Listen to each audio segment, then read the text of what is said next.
Magandang araw mga kaibigan. Bigyan natin ng reaction, opinion itong post ni Dare to Ask. Isinare niya ang pahayag. Short but malaman na mensahe ni Congressman Erese. Dilawan ito Matagal na siyang member ng Liberal Party. Nako, kakaya ito. Nasupalpal, sina Risa Ontiveros, sina Dilima, Sabi niya, maski mga kasama ko sa civil society at mga kasama ko sa Dilawan, they are so afraid of a Sara Duterte presidency that they would rather sacrifice the truth. Grabe. Pakinggan natin Kasama ko sa civil society, kasama ko sa Dilawan.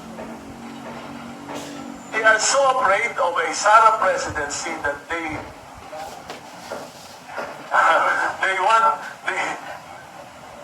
would sacrifice the truth.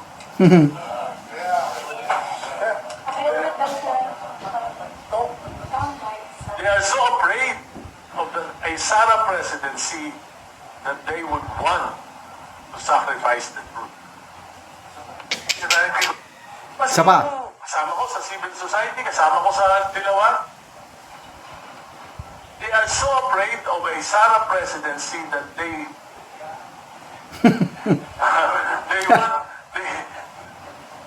would sacrifice the truth. Pakiulit. They are so afraid of a Sara presidency that they would want to sacrifice the truth. Okay. Ano yung ibig sabihin ni Congressman Erese sa they are so afraid to sacrifice the truth? Ang naintindihan ko lang itong nangyayaring corruption sa flood control scandal ng Marcos Jr., di ba? Bilyones, trilyones ang na-involve yan. Ayaw nilang pag-usapan yun Ayaw nilang pag-usapan. Bakit? Kasi kung pag-usapan yon, utingkayin, Bisaya naman yung utingkayin, ipostro ang accountability, natatakot sila, baka matanggal ang Marcos Jr. as president at papalit itong Sara Duterte. Yan, takot na takot sila niyan. Yan ang naintindihan ko sa paliwanag ni Congressman Edgar Erese. Isa ito si Congressman Edgar Erese na saludo ako sa kanya. May prinsipyo itong taong ito. Yan ang tunay na oposisyon. Katulad siya ni Attorney Rowena Guanzon. Pareha sila, Dilawan ba o kakamping. All throughout, very consistent sila anti-Marcos. More than 50 years na ako sa politika, sabi ni Congressman Edgar Erese. Last minute ko na ito sa politika, gagawin ko na kung ano ang tama.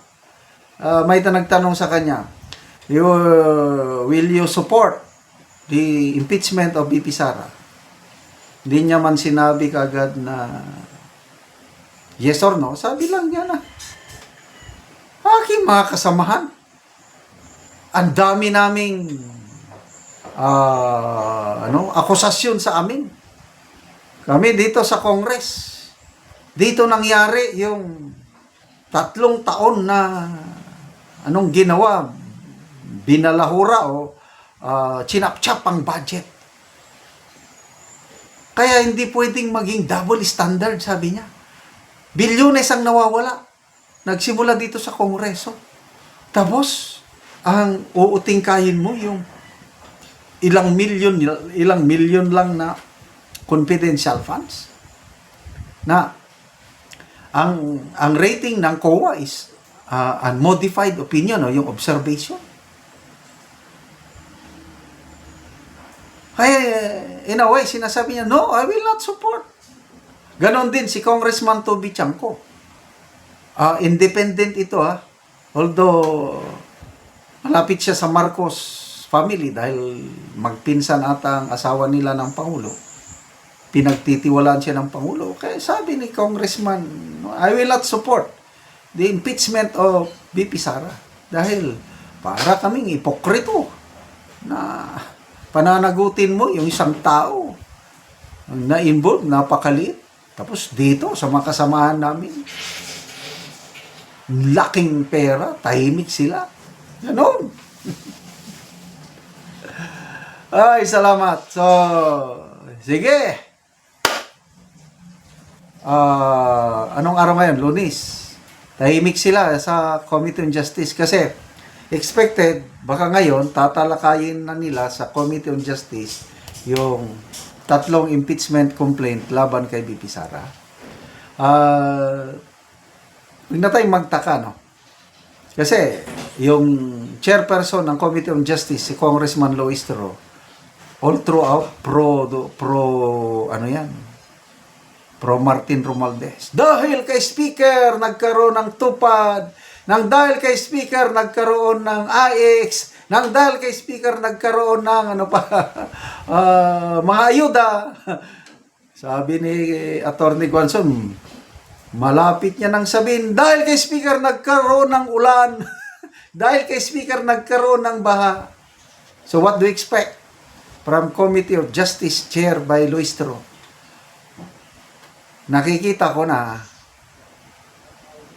magkakaroon ng sufficiency in form, sufficiency in substance ang impeachment complaint. Madali yan. Kailang kinakabahan sila sa plenaryo. Kasi inamin na ni Congresswoman Dilima, isa sa mga atat na dilawan na matanggal sa pwesto si VP Sara, inamin niya. We are not assured of the 1/3. Alanganin. Mga leaders, House leaders, si Congressman Lawrence Di Pianyor, wala rin. Bakit itong si Senator Soto atat na nakikita niya na aakyat sa Senado ang impeachment. Kaya sabi niya, pagtuunan natin ang pansin. Ang impeachment ni VP Sara, huwag nating pansinin ang kaso nila sa akin na indirect contempt. Pagdating sa Senado, araw-araw, Monday to Friday, para madaling matapos. Galingan ninyo. Pagdating dyan, kung makarating. Salamat po sa inyo, Congressman Edgar Erese. Kayo po ang tunay na oposisyon. Salamat mga kaibigan sa inyong pagsubaybay sa ating channel. Nakakatulong kayo ng malaki sa tribong Talandig na Bukidnon dahil ang income natin sa channel nito is pantulong po sa tribo. Namimigay tayo ng libreng yero at pako para makapagpatayo sila ng mas maayos na tirahan. Panoorin nyo ang video nito. So, mao ni ang matagaan, anak ni ante. So, tuwa si ante. So, ang iyang anak ang nagpasan. So, pagkaluoy gud nila ante kay likuan ng balayo. So, muna yung tsura sa balay ni ante.